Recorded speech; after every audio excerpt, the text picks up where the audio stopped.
নমস্কার, রিপাবলিক বাংলা আপনাদের প্রত্যেককে স্বাগত জানাই। বেলা 12টার খবর নিয়ে এই মুহূর্তে আপনাদের সঙ্গে রয়েছে আমি তনয়া।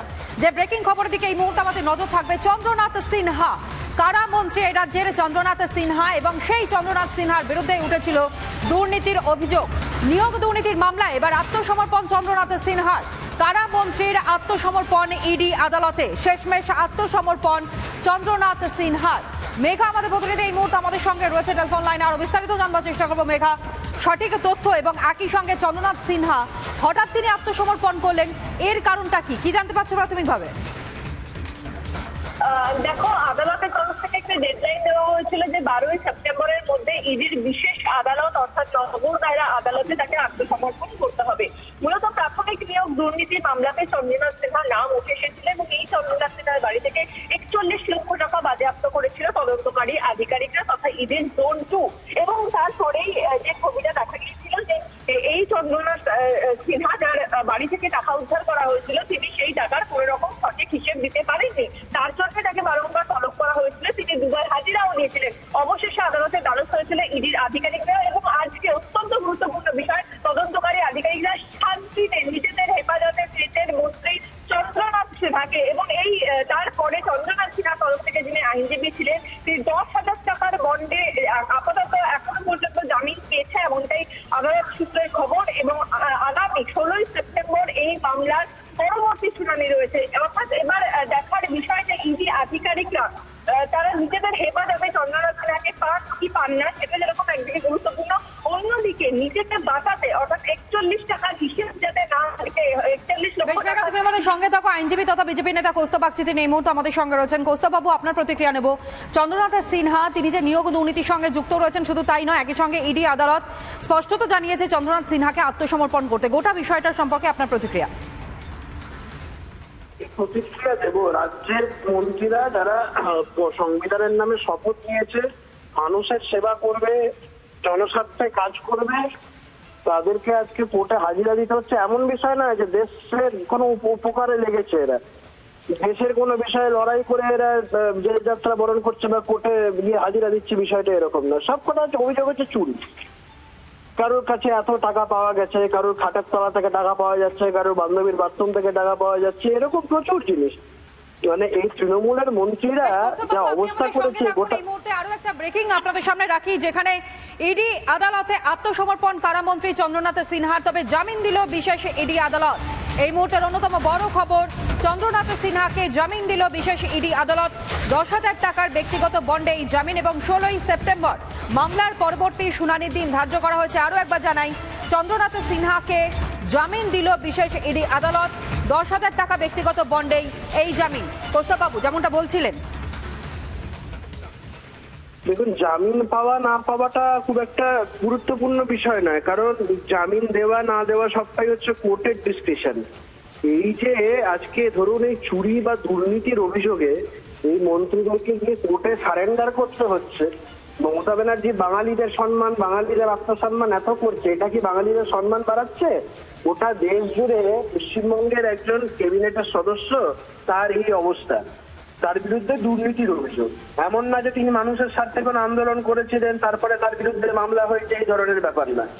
সম্পূর্ণটাই এটা হচ্ছে মমতা বন্দ্যোপাধ্যায় যে তথাকথিত বাঙালি সেন্টিমেন্ট নিয়ে এত নাচানাচি করছেন, তাতে করে এটাতে কি আমাদের বাঙালিদের এটাতে মান সম্মান বাড়ছে? প্রশ্নটা মমতা বন্দ্যোপাধ্যায়কে করতে চাই। কৌস্তববাবু, এটা তো রাজনৈতিক প্রেক্ষাপট গেল, কিন্তু আইনি ভাষায় যদি বলা চলে তাহলে পরবর্তী পদক্ষেপ আদালতের তরফ থেকে বা ইডির তরফ থেকে কি হতে পারে বলে প্রাথমিকভাবে কি ধারণা পাওয়া যাচ্ছে, যদি একটু ধারণা আমাদেরকে দেন। হ্যাঁ, সেটা হচ্ছে বেল কোনো বিষয় নয়। বেল হচ্ছে কোর্ট একজনকে বাইরে রাখছে কনসিডারিং দি ফ্যাক্টর যে সে পালিয়ে যাবে না। বেল কিছু কিছু ইম্পর্টেন্ট ফ্যাক্টরস থাকে, সেগুলো হচ্ছে যে accused will not run away, সে কোনো এভিডেন্স ট্যাম্পার করবে না, সেরকম কিছু কন্ডিশনস থাকে তার উপরে, সে কোথাও কোনো তদন্তকে প্রভাবিত করবে না। এর মতো অবস্থায় দাঁড়িয়ে তাদেরকে কাস্টডিতে রাখা হয় না, বাইরে রাখা হয় with a legitimate hope and expectation যে এরা তদন্তে কোঅপারেট করবে। তারপর ট্রায়াল শুরু হবে মামলা। এই মামলায় যখন ট্রায়াল শুরু হবে তখন যদি এরা কনভিক্টেড হয় তখন জেল যেতে হবে। তাই আমি আবারও বলছি, বেল পাওয়া না পাওয়াটা কোনো মাপকাঠি নয়। যে কোনো আইনি স্ট্যান্ডার্ড প্রিজাম্পশনই হচ্ছে bail is the rule and jail is the exception. তো সেই ক্ষেত্রে অনেক ক্ষেত্রে কোর্ট বেল দিতেই পারে। কেউ কখনো কেউ 100 দিন কাস্টডি থেকে পায়, কখনো কেউ সারেন্ডার করে পায়, depending upon the veracity and the grievousity of the nature of the allegation. But সেটা কোনো অ্যাবসলিউট প্যারামিটার নয়। আনটিল এন্ড আনলেস যতক্ষণ না এই বিষয়টা ট্রায়াল হচ্ছে, দোষী না নির্দোষ সেটা প্রমাণ হবে না। নির্দোষ হলে ছাড় পাবে, দোষী হলে জেল যাবে। ঠিক, ধন্যবাদ জানাই আপনাকে। বিজেপি নেতা তথা আইনজীবী কৌস্তব বাগচি তিনি এই মুহূর্তে ছিলেন আমাদের সঙ্গে টেলিফোন লাইনে। আরও একবার আপনাদেরকে জানাই, নিয়োগ ও দুর্নীতি মামলায় আত্মসমর্পণ চন্দ্রনাথ সিনহার এবং কারামন্ত্রী ইডি আদালতে আত্মসমর্পণ শুধু না, একই সঙ্গে আরও বেশ কিছু তথ্য আপনাদের সামনে তুলে রাখি, যেখানে 10,000 টাকা ব্যক্তিগত বন্ডে জামিন। চন্দ্রনাথকে জামিন দিল বিশেষ ইডি আদালত। 16ই সেপ্টেম্বর মামলার পরবর্তী শুনানির দিন ধার্য করা হয়েছে। আর এই মুহূর্তে আমাদের সঙ্গে টেলিফোন লাইনে রয়েছেন বিজেপি নেতা শিশির বাজোরিয়া। শিশির বাবু, যে জামিনের কথা বলা হচ্ছে, যে 10,000 টাকা ব্যক্তিগত বন্ডে জামিন দেওয়া হলো চন্দ্রনাথ সিনহাকে, নিয়োগ দুর্নীতির সঙ্গে তার নাম জড়িয়ে যাওয়া, তার আত্মসমর্পণ করা, ইডি আদালতের নির্দেশ, সমস্ত বিষয়টাকে এক জায়গায় রেখে আপনারা গোটা বিষয়ে কি প্রতিক্রিয়া দেবেন, কি ভাবছেন এই বিষয়টা জানবার পর? দেখুন, যে আদালত জামিন যেটা দিয়েছে সেটা তো ওর উপর তো আমি কিছু বলতে পারবো না, এটা আদালতের ব্যাপার। চন্দ্রনাথ সিনহা একটা একেবারে জড়িত ছিলেন, কিন্তু অন্যদিকে যদি দেখেন রাজ্যের দুর্ভাগ্য দেখুন, উনি মন্ত্রী, রাজ্যের মন্ত্রী। তার আগে আমার তো মাননীয়ার কাছে একটাই প্রশ্ন, মাননীয়া আপনি এখনো ওনাকে রাখবেন আপনার মন্ত্রিসভায়? একজন যাকে যিনি এখন আমি তো বলবো জামিনে বাইরে আছেন, নাহলে তো হাজতে থাকতেন না, জেলমন্ত্রী জেলেই থাকতেন। মাননীয়া আপনি কি ওনাকে এখনো রাখবেন আপনার মন্ত্রিসভায়? আমার তো এটাই। আর জামিন কত টাকায় কি হয়েছে সেটা তো দেখুন বিচারপতি বলতে পারবে, আমি তো বলতে পারবো না।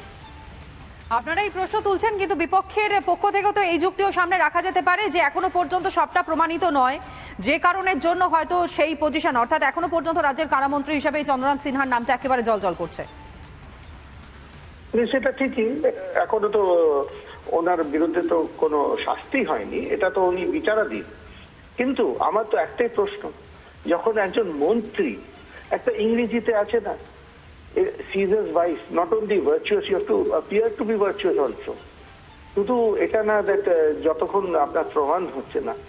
আমরা তো দেশে দেখেছি, আমি তো আডবাণীজির কথা স্মরণ করব, ওনার বিরুদ্ধে তো কিছু প্রমাণ হয়নি, কিন্তু উনি ছেড়ে দিলেন, পদটা ছেড়ে দিলেন। আমার তো ইনি তো পদ ছাড়ছেন না। মাননীয় আপনি তো অন্তত ছাড়ান, আপনি তো সততার প্রতীক। হ্যাঁ, এখন তো আপনার নিজের দল আপনাকে আর সততার প্রতীক বলে না।